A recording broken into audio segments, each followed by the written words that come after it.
You don't need more time. You need better choices. Introduction. Hi, this is Julian Vance. Time is the most powerful currency we have, yet most of us spend it like it's infinite. We chase deadlines, multitask, our energy away, and wonder why our goals feel out of reach. I wrote this book not to give you more hours, but to show you how to own the ones you already have. Master time management is not about rigid schedules or unrealistic productivity hacks. It's a guide to clarity, focus, and intentional living. Inside these pages, you'll discover how the most successful people in the world design their days, how to make time serve your purpose, and how to finally feel in control of your life again. This is your time. Let's make every minute count. Chapter 1. Own the clock. The alarm screams at 6 a.m., and immediately you're behind. Emails flood in before you've had coffee. Meetings stack like dominoes. By evening, you collapse wondering where the day went, feeling like time dragged you through a hurricane rather than you directing your own path. This exhausting cycle isn't inevitable. It's a choice you've been making unconsciously. Time isn't your enemy. It's the most democratic resource on Earth. Every person gets exactly 24 hours, 1,440 minutes, 86,400 seconds each day. The difference between those who feel constantly overwhelmed and those who seem to effortlessly accomplish their goals isn't the amount of time they have. It's how they think about time, how they protect it, and most importantly, how they own it. Most people live as passengers in their own lives, reactive to whatever demands attention loudest. They mistake being busy for being productive, confusing motion with progress. They schedule their lives around other people's priorities while their own dreams collect dust. This reactive approach to time creates a perpetual state of emergency where everything feels urgent and nothing feels truly important. The fundamental shift begins with understanding that time management is actually attention management. Your attention is finite and precious. Every moment you spend focused on one thing is a moment unavailable for everything else. High performers understand this trade-off viscerally. They don't just manage their calendars. They guard their attention like a fortress, allowing only the most valuable activities inside their mental walls. Consider how you currently relate to time. Do you check your phone within minutes of waking up, immediately fragmenting your attention across dozens of notifications? Do you say yes to meetings that don't align with your priorities because saying no feels uncomfortable?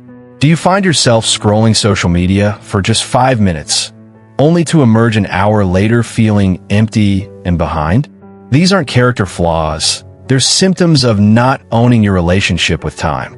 The myth of not enough time crumbles when you examine how time actually flows through your days. Track your activities for a week without judgment, simply observing where your minutes go. You'll discover massive time leaks, those small gaps where time seeps away unnoticed. The 15 minutes spent hunting for your keys because you don't have a designated spot. The 20 minutes scrolling before getting out of bed. The hour-long conversation that could have been resolved in 10 minutes. These leaks accumulate into hours, days, weeks of lost opportunity. Time leaks aren't always obvious distractions. Sometimes they masquerade as productivity. Checking email every few minutes feels like staying on top of things, but each check fractures your deep focus and requires mental energy to rebuild concentration. Attending every meeting you're invited to seems responsible, but many meetings are information dumps that could have been emails or discussions that don't require your specific input. The first step toward owning the clock is developing what high performers call time consciousness, a heightened awareness of how you're spending each moment. This isn't about becoming obsessive or rigid. It's about making intentional choices rather than defaulting to whatever feels easiest or most urgent in the moment. High performers design their relationship with time around 3 core principles: clarity, protection, and leverage. Clarity means knowing exactly what outcomes you're working toward, so you can quickly identify which activities move you closer to your goals and which ones don't. Protection means creating boundaries around your most productive hours and your most important work. Leverage means focusing your energy on activities that create multiplier effects, where 1 hour of effort can generate 10 hours of results. Clarity begins with brutal honesty about what actually matters. Not what should matter, not what other people think should matter, but what genuinely moves your life forward in meaningful ways. This requires distinguishing between goals and wishes. Goals have specific outcomes and concrete next steps. Wishes are vague hopes without actionable plans. I want to be more successful is a wish. I will increase my revenue by 25% this quarter by acquiring 5 new clients through referrals and direct outreach is a goal. Once you have clarity on your priorities, every request for your time gets filtered through a simple question. Does this move me closer to what matters most? This filter transforms your relationship with opportunities, invitations, and demands on your attention. You stop feeling guilty about saying no to good opportunities because you're saying yes to great ones. Protection means treating your time like a physical resource that can be stolen, wasted, or invested wisely. You wouldn't leave your wallet open on a restaurant table, yet most people leave their time completely unguarded. They allow anyone to grab their attention whenever they want through notifications, interruptions, and poorly planned meetings. Creating protection starts with identifying your peak performance windows, the times when your energy and focus are naturally highest. For many people, this is the first few hours after waking up, before the day's demands accumulate. Instead of squandering these golden hours on email and social media, high performers use them for their most important work. They treat these hours like sacred ground, unavailable for anything that isn't moving their most important priorities forward. Protection also means learning to batch similar activities together rather than spreading them throughout the day. Instead of checking email continuously, designate specific times for email processing. Instead of taking phone calls whenever they come in, establish calling hours and let non-urgent calls go to voicemail. This batching prevents the mental switching costs that occur every time you change between different types of activities. The power of leverage comes from recognizing that not all activities are created equal. Some tasks, no matter how well executed, can only produce linear results. 1 hour of work equals 1 hour of value. Other activities have exponential potential. 1 hour of work can create ongoing value for weeks, months, or years. Building systems and processes exemplifies leverage. Spending 2 hours creating a template for a recurring task might feel inefficient in the moment. But if that template saves you 10 minutes every time you use it, the investment pays dividends quickly. Teaching someone else to handle routine tasks requires upfront time, but frees up your ongoing capacity for higher value activities. Leverage also appears in relationship building. An hour spent deepening a relationship with a key mentor, client, or collaborator can open doors that would take hundreds of hours to open through other means. This is why high performers are often strategic about their social interactions, prioritizing relationships that are mutually beneficial and aligned with their long-term goals. The concept of energy management interweaves with time management in crucial ways. You have the same 24 hours whether you're operating at peak energy or running on fumes, but your output quality varies dramatically. Managing your energy means understanding your natural rhythms and designing your schedule around them rather than against them. Pay attention to when you feel most creative versus when you feel most analytical. When you have the patience for detail work versus when you're better suited for big picture thinking. When do you feel most social and communicative versus when you prefer solitude and deep focus? Aligning your tasks with your energy creates efficiency that no amount of time management techniques can replicate. Recovery isn't the opposite of productivity. It's a component of it. Just as athletes build rest periods into their training to allow for adaptation and growth, knowledge workers need recovery time to maintain peak performance. This doesn't mean being lazy or unambitious. It means recognizing that sustainable high performance requires alternating between intense focus and deliberate restoration. Recovery looks different for different people. For some, it's physical movement that clears mental fog. For others, it's quiet reflection or creative activities that have nothing to do with work. The key is finding activities that genuinely restore your energy rather than just passing time. Scrolling social media might feel like a break, but it often leaves you more mentally fatigued than when you started. Technology can be either your greatest ally or your most insidious enemy in the quest to own your time. The same device that allows you to communicate instantly with people around the world also delivers an endless stream of distractions designed to capture and monetize your attention. The companies behind social media platforms, news websites, and entertainment apps employ teams of neuroscientists and behavioral psychologists to make their products as addictive as possible. Taking control requires deliberate choices about how you interact with technology. This might mean turning off all non-essential notifications, keeping your phone in another room during focused work sessions, or using apps that block distracting websites during designated work hours. It definitely means being honest about which technologies serve your goals and which ones serve someone else's agenda to capture your attention. The transition from reactive to proactive time management often feels uncomfortable at first. You'll feel guilty saying no to requests that would have automatically received a yes before. You'll feel anxious during focused work sessions when you're not immediately responding to every ping and notification. You might worry that people will think you're less available or helpful. These feelings are normal and temporary. What feels like rudeness is actually respect for your own priorities and for other people's ability to handle situations without your constant input. What feels like missing out is actually the discipline required to focus deeply on what matters most. The temporary discomfort of changing your relationship with time is minor compared to the long-term pain of reaching the end of your life feeling like you never had time for what truly mattered to you. Building new time habits requires the same approach as building any other habit. Start small, be consistent, and focus on systems rather than outcomes. Instead of trying to overhaul your entire schedule overnight, pick one time leak and plug it for a week. Instead of attempting to become perfectly organized immediately, choose one area of your life to systematize and refine. The compound effect of small improvements in time management is remarkable. Saving 10 minutes per day doesn't sound significant, but over a year, that's more than 60 hours, equivalent to a week and a half of full-time work.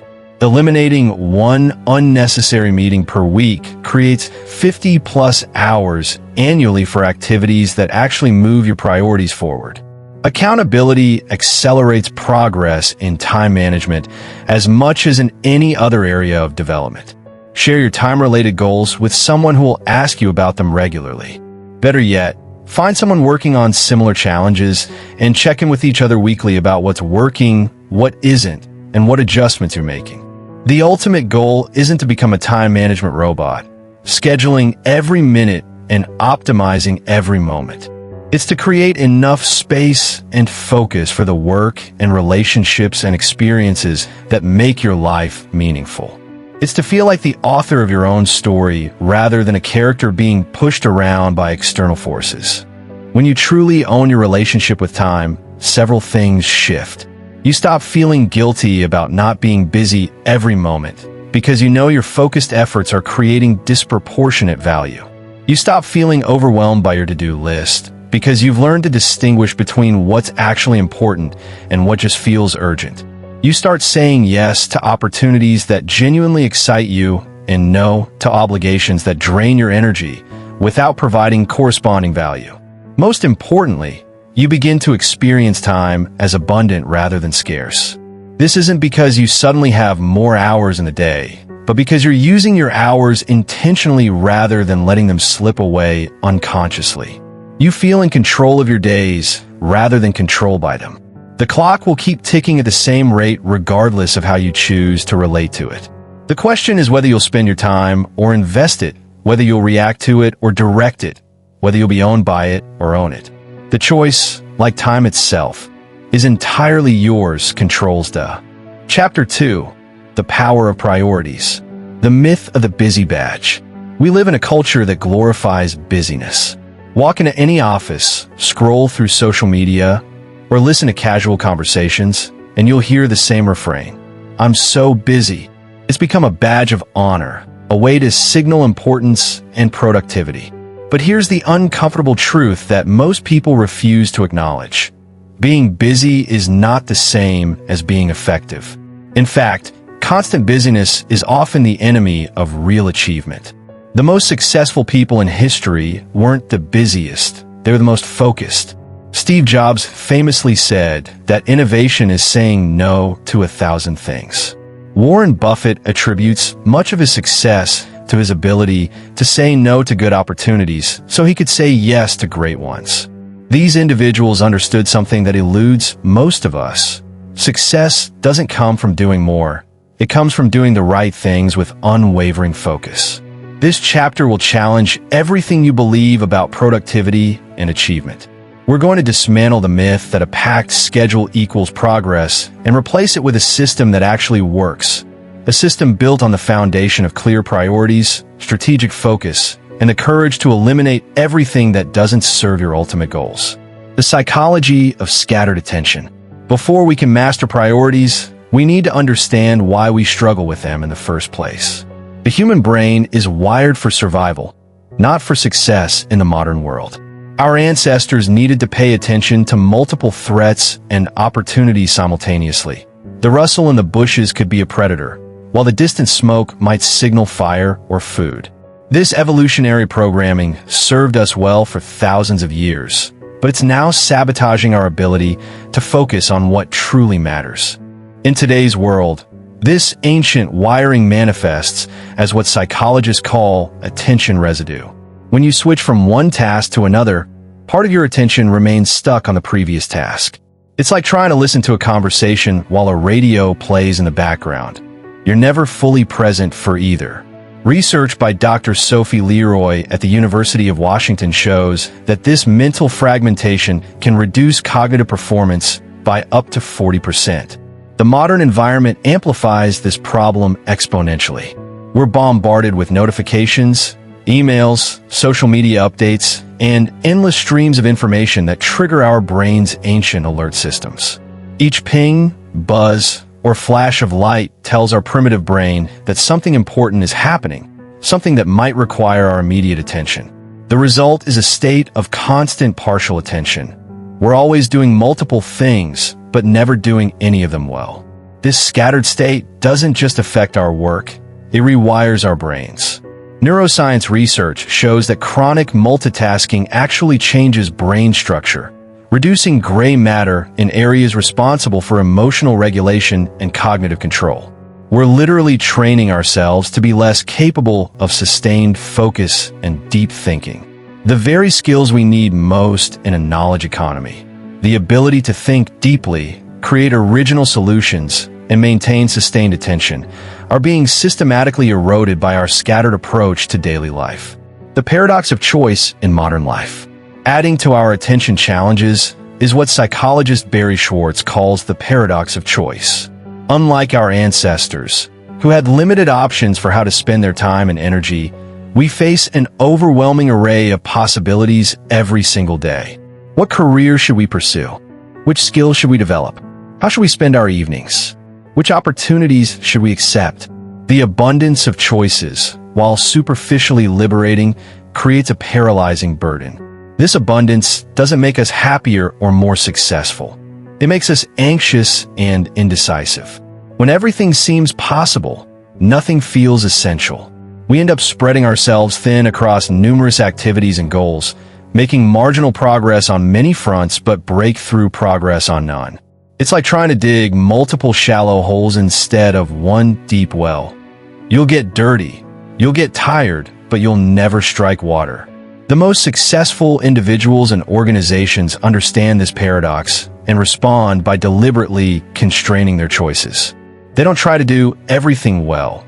They identify the few things that matter most and become exceptional at those.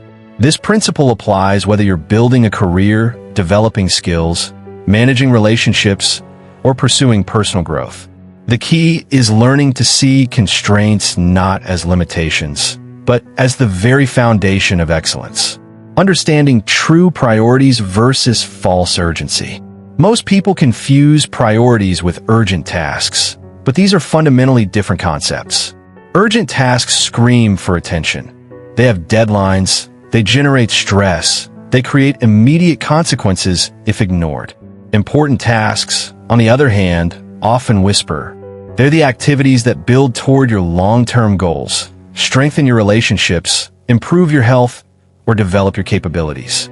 The tragedy is that urgent tasks almost always win the battle for our attention, even when important tasks would win the war for our future. This confusion between urgent and important creates what Stephen Covey called the urgency addiction. We become addicted to the adrenaline rush of handling crises, responding to immediate demands, and putting out fires. It feels productive because we're always busy, always responding, always needed. But this addiction prevents us from investing time in important activities that would prevent many of those crises from occurring in the first place. True priorities are the activities that, if done consistently well, would have the greatest positive impact on your life and goals. They're often not urgent, which means they're easy to postpone. They don't generate immediate pressure or external demand, but they're the activities that compound over time, creating the foundation for everything else you want to achieve. Identifying your true priorities requires honest self-reflection about what you actually want from life, not what you think you should want or what others expect of you. It requires looking beyond the immediate demands of today to consider what kind of person you want to become and what kind of life you want to create. Most importantly, it requires the courage to acknowledge that you can't do everything well, so you must choose what to do exceptionally well. The 80-20 principle, your leverage point. The Pareto principle, commonly known as the 80-20 rule, is one of the most powerful concepts for understanding priorities. Originally observed by Italian economist Vilfredo Pareto in The Distribution of Wealth, this principle states that roughly 80% of effects come from 20% of causes. In practical terms, this means that most of your results come from a small fraction of your efforts. This principle shows up everywhere in life. 80% of your happiness likely comes from 20% of your relationships. 80% of your business revenue probably comes from 20% of your customers or products. 80% of your learning comes from 20% of your reading or study time. 80% of your personal growth comes from 20% of your experiences or practices. The implications are profound. If you can identify and focus on the high-leverage 20%, you can dramatically increase your results while actually doing less. But here's where most people get the 80-20th principle wrong. They try to apply it as a time management technique, focusing on eliminating low-value activities. While that's part of it, the real power comes from doubling down on the high-value 20%. It's not just about doing less of what doesn't matter. It's about doing more of what matters most. Applying the 80-20 principle effectively requires brutal honesty about what's actually producing results in your life versus what just feels productive. It means tracking and measuring your activities to identify patterns you might not see otherwise. It means having the discipline to say no to good opportunities so you can say yes to great ones. And it means accepting that some things you enjoy or feel you should do might need to be eliminated or dramatically reduced. The power of the 80-20th principle compounds over time. When you consistently focus your energy on high-leverage activities, you don't just get better results. You get exponentially better results. Your skills in the high-value areas improve faster. You build a reputation for excellence in those areas, and new opportunities naturally flow toward your strengths. This creates a virtuous cycle where your focused efforts generate increasingly better returns. The neuroscience of focus and attention. The neuroscience of focus and attention. Understanding how your brain actually works can revolutionize your approach to priorities and focus. Neuroscience research reveals that our brains have two distinct networks that are constantly competing for control. the task-positive network, which activates when we're focused on specific goals, and the default mode network, which activates when our minds wander. The task-positive network is like a laser beam. It allows for intense focus on specific objectives, but requires significant mental energy to maintain. When this network is fully engaged, you experience what psychologists call flow state. That magical condition where time seems to disappear, distractions fade away, and your performance reaches peak levels. This is the brain state that produces your best work and greatest achievements. The default mode network, by contrast, is like a floodlight. It scans broadly for threats, opportunities, and random thoughts. While this network serves important functions, it's crucial for creativity, self-reflection, and processing experiences. It can hijack your attention when you need to focus. When the default mode network is dominant, you experience that familiar feeling of mental drift, your mind wandering to random thoughts, worries, or distractions. The key insight from neuroscience is that these networks are inversely related. When one is highly active, the other is suppressed.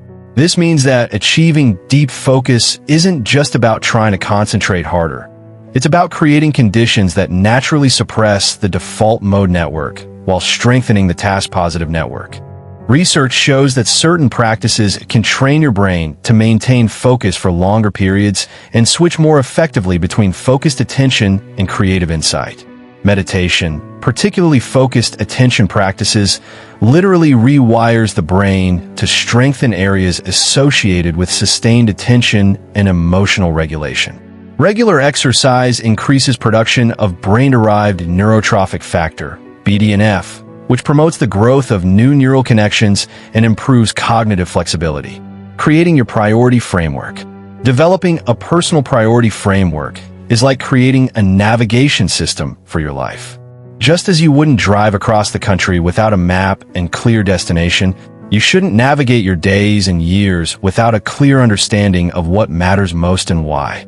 Your priority framework becomes the lens through which you evaluate opportunities, make decisions, and allocate your most precious resource, time.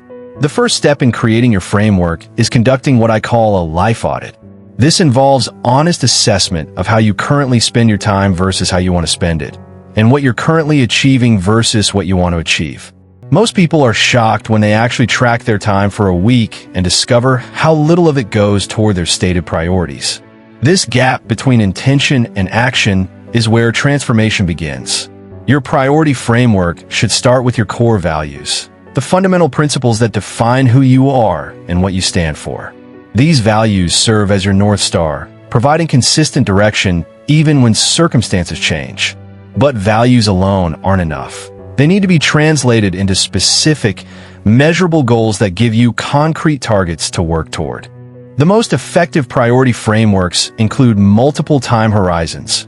What you want to achieve in the next quarter, the next year, the next 5 years, and even the next decade. Each level informs the others. Your long-term vision shapes your annual goals. Your annual goals determine your quarterly priorities, and your quarterly priorities guide your daily choices. This creates alignment between your immediate actions and your ultimate aspirations. Your framework should also include what you might call anti-priorities, things you will deliberately not do, even if they seem beneficial. These might include certain types of commitments, activities that don't align with your goals, or opportunities that would distract from your main focus. Having explicit anti-priorities makes it easier to say no when attractive but misaligned opportunities arise. The art and science of saying no. Learning to say no effectively is perhaps the most critical skill for anyone serious about priorities. It's also one of the most challenging because saying no often conflicts with our desire to be helpful, our fear of missing out, and our tendency to overestimate our future capacity. The ability to say no gracefully and consistently is what separates high achievers from busy people who never quite reach their potential. The first step in mastering the art of no is understanding that every yes is implicitly a no to something else. When you say yes to one commitment, you're saying no to every other possible use of that time and energy. Most people fail to make this connection explicit, which leads to overcommitment and underperformance. High performers think in terms of opportunity cost. They don't just ask whether something is good, they ask whether it's better than the alternatives. Effective no-saying requires preparation and practice. You need to develop standard responses for common situations, practice delivering them with confidence, and create systems that prevent you from making impulsive yes decisions. Many successful people implement a 24-hour rule for any significant commitment. They never say yes immediately, but instead ask for time to consider the opportunity properly. The key to saying no without damaging relationships is to be honest about your priorities and constraints. Instead of making excuses or offering vague responses, explain briefly what you're focusing on and why the request doesn't align with those priorities. Most reasonable people will respect your clarity and commitment to your goals, even if they're disappointed by your response. Remember that saying no to good opportunities makes your yes more valuable. When you develop a reputation for being selective about your commitments, people know that your acceptance means something. This actually increases the quality of opportunities that come your way, because people learn to think carefully before approaching you with requests. Building your daily priority system. Having clear long-term priorities means nothing without a daily system to implement them. Your daily system is where abstract goals become concrete actions, where good intentions become actual results. The most effective daily priority systems share several key characteristics. They're simple enough to maintain consistently, flexible enough to adapt to changing circumstances, and powerful enough to create meaningful progress over time. The foundation of any effective daily system is what I call priority blocking, scheduling dedicated time for your most important activities before anything else can claim that time. This means looking at your week ahead and literally blocking out time for your high-priority activities, treating these blocks as non-negotiable appointments with your future self. Most people do the opposite. They handle urgent requests and random demands first, then try to fit important activities into whatever time remains. Your daily system should include a morning routine that primes your brain for focused work. Research shows that willpower and decision-making ability are finite resources that deplete throughout the day. By tackling your most important priorities early, when your mental energy is highest, you ensure that your best efforts go toward your most important goals. This might mean waking up earlier, but the trade-off is worth it when you consider the compounding effect of daily progress on meaningful goals. Effective daily systems also include regular review and adjustment periods. Weekly reviews allow you to assess progress, identify obstacles, and make necessary adjustments to your approach. Monthly reviews provide broader perspective on patterns and trends. Quarterly reviews ensure alignment between your daily actions and longer-term goals. Without these review periods, it's easy to get caught up in day-to-day urgency and lose sight of the bigger picture. Your system should also account for the reality that not every day will go according to plan. Build in buffer time for unexpected demands. Have backup plans for when your primary approach isn't working, and develop strategies for getting back on track quickly when you get derailed. The goal isn't perfection. It's consistent progress despite imperfect circumstances. Overcoming priority paralysis. Even with a clear framework and daily system, many people struggle with what I call priority paralysis, the inability to choose between competing good options. This often happens when you have multiple important goals that seem to conflict with each other, or when you're overwhelmed by the gap between where you are and where you want to be. Understanding and overcoming this paralysis is crucial for making consistent progress. Priority paralysis often stems from perfectionism, the belief that you need to find the perfect prioritization system or make the perfect choices. This is a trap that prevents action and progress. The truth is that any reasonable priority system, implemented consistently, will produce better results than the perfect system that never gets implemented. Progress beats perfection, and good choices made consistently beat perfect choices made occasionally. Another source of paralysis is trying to optimize everything simultaneously. You might want to advance your career, improve your health, strengthen your relationships, develop new skills, and pursue personal interests all at the same time. While these goals aren't necessarily incompatible, Trying to make significant progress on all of them simultaneously often leads to marginal progress on everything and breakthrough progress on nothing. The solution is what I call seasonal prioritization, focusing intensely on 1 to 2 major areas for specific periods, then shifting focus to other areas. This might mean spending 6 months prioritizing career advancement, then shifting focus to health and fitness, then relationships, and so on.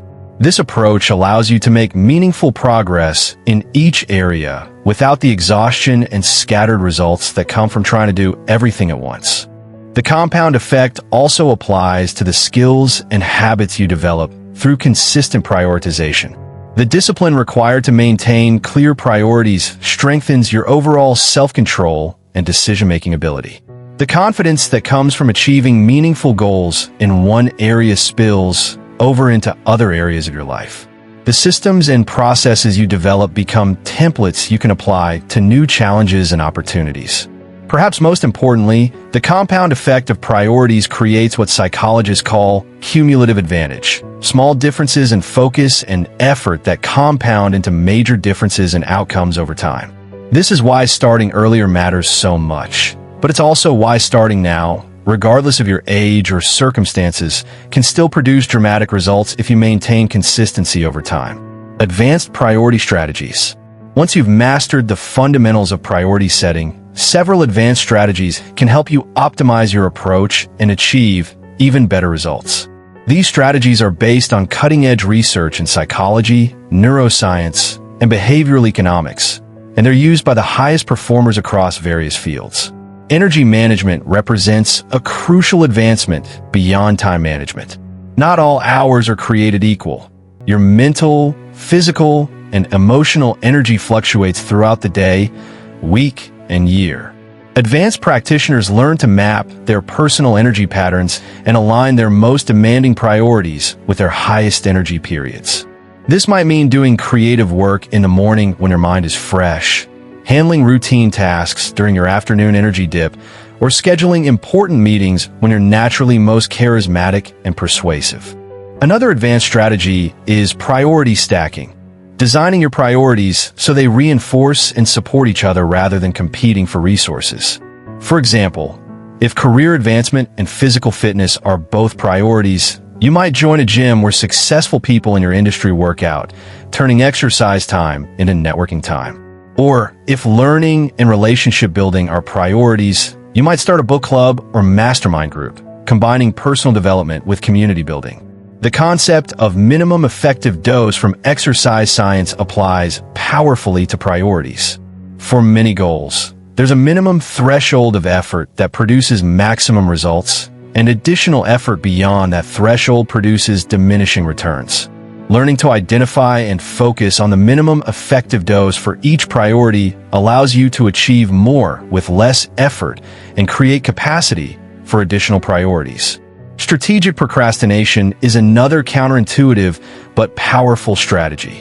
While procrastination is usually seen as the enemy of productivity, strategic procrastination involves deliberately delaying work on lower priority items until they either become more urgent and thus get the attention they deserve, or become irrelevant, and thus can be eliminated entirely. This helps ensure that your immediate attention goes only to tasks that truly deserve it. Maintaining priority discipline over time. The biggest challenge with priorities isn't setting them, it's maintaining them over time. The initial enthusiasm for a new priority system often fades within weeks or months, replaced by old habits and reactive patterns.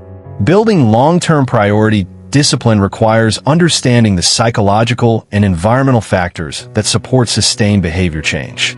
One key factor is what psychologists call implementation intentions, specific if-then plans that help you maintain your priorities even when motivation wanes or obstacles arise. Instead of vague commitments like, "I'll work on my priority project," implementation intentions specify exactly when and where you'll work on it. If it's 9 a.m. on a weekday, then I'll work on my priority project in my home office for 90 minutes. These specific plans reduce the mental energy required to maintain good habits and make it easier to stick to your priorities. Environmental design plays a crucial role in maintaining priority discipline.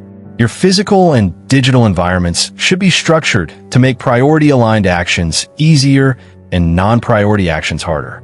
This might mean setting up a dedicated workspace for important projects, using apps that block distracting websites during focused work periods, or arranging your schedule to minimize tempting but low-priority activities. Social support and accountability dramatically increase the likelihood of maintaining priority discipline over time. This might involve finding an accountability partner who shares similar goals, joining a mastermind group focused on achievement, or simply sharing your priorities with trusted friends and family who can support your efforts and call you out when you drift off course. Regular celebration of progress, no matter how small, helps maintain motivation and reinforces priority-aligned behaviors. The human brain is wired to notice problems and gaps more readily than progress and achievements. By deliberately acknowledging and celebrating progress toward your priorities, you train your brain to associate priority-focused behavior with positive emotions, making it more likely you'll continue. Finally, maintaining priority discipline requires accepting that you'll have setbacks and developing systems for getting back on track quickly. Perfect consistency is impossible, but rapid recovery is achievable. The difference between people who maintain their priorities long-term and those who give up isn't that they never get derailed. It's that they get back on track faster and more effectively when they do. The legacy of clear priorities. Living with clear priorities doesn't just change what you accomplish, it changes who you become. When you consistently choose long-term growth over short-term comfort, important over urgent, and meaningful over easy, you develop character traits that serve you in every area of life. You become someone who can be trusted with important responsibilities because you've proven you can manage your own priorities effectively. The discipline of maintaining clear priorities develops what psychologists call grit, the combination of passion and perseverance for long-term goals. This grit becomes a defining characteristic that influences how others see you and how you see yourself. You become known as someone who follows through, who can be counted on, who achieves what they set out to achieve. This reputation opens doors and creates opportunities that simply don't exist for people who are scattered and inconsistent. Perhaps most importantly, living with clear priorities creates a sense of intentionality and purpose that makes life feel more meaningful. Instead of feeling like you're merely reacting to circumstances or drifting through your days, you experience the satisfaction that comes from deliberate choice and conscious progress toward meaningful goals. You wake up knowing what's important and why, and you go to sleep knowing you've invested your time and energy in ways that align with your values and aspirations. The practices and principles in this chapter aren't just productivity techniques. They're tools for designing a life worth living. They help you move beyond the shallow satisfaction of busyness toward the deep fulfillment that comes from meaningful achievement. They transform you from someone who merely responds to life into someone who actively creates the life they want. Remember, the power of priorities isn't just about getting more done. It's about ensuring that what you do get done actually matters. In a world full of infinite possibilities and constant distractions, the ability to identify what's most important and pursue it with unwavering focus isn't just a competitive advantage. It's the foundation of a life well lived. I hope this gave you something to think about today. Dr. Julian Vance has been with you all the way. And always remember, keep learning, keep pushing forward. Who stops reading, stops growing. Goodbye.